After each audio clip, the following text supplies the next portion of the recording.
Well, hey, what's going on, everybody? Munro here, the Roaming Gnome. Today I'm going to start this episode off by leaning a little to the left, apparently.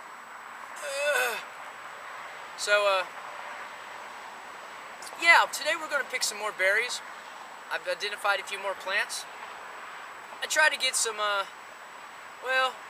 expert opinions, but when you live in an area that's pretty much an educational situation, like a college town, and they're here to actually be educated, and you try to ask some of the folks around for expert opinions, you won't find any, because no one knows anything because they're going to school. So I couldn't find any expert professional advice on, so I had to ask a few of my family members that are into agricultural, endeavors, like, food from the wild.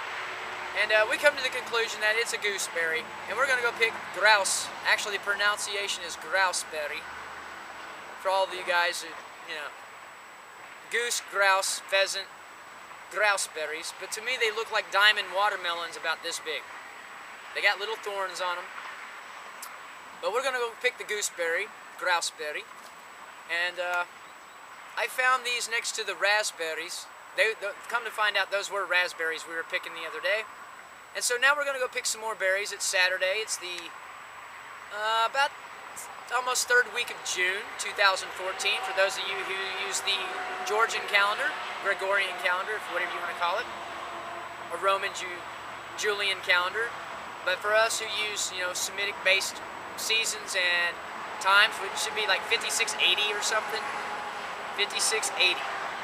Yeah, that's 5,600 years after the flood or something like that. But for people like me who like to keep it simple and keep it that way, keep it simple and keep it that way, we like to go by, planting season, or planting time, harvest time, hot, cold, day and night.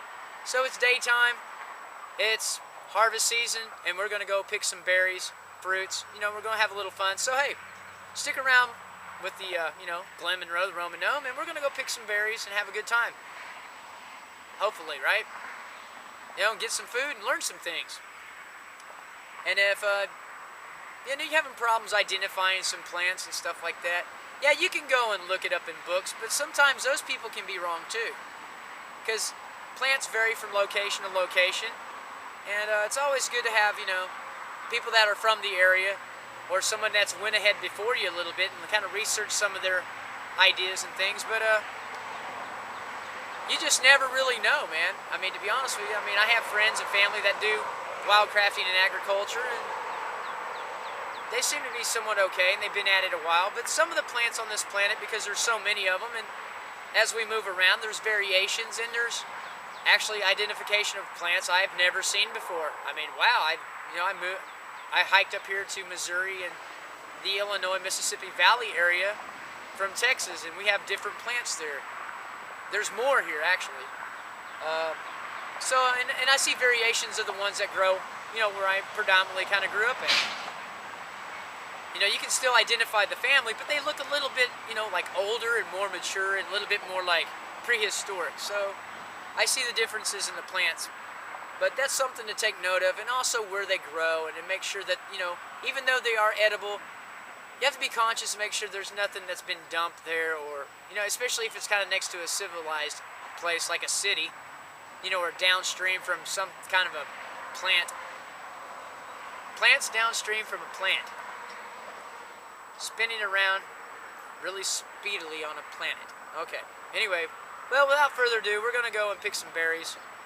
And so stick around and watch how much stuff I probably trip over, get cut on, or how many stickers and ticks I bring back.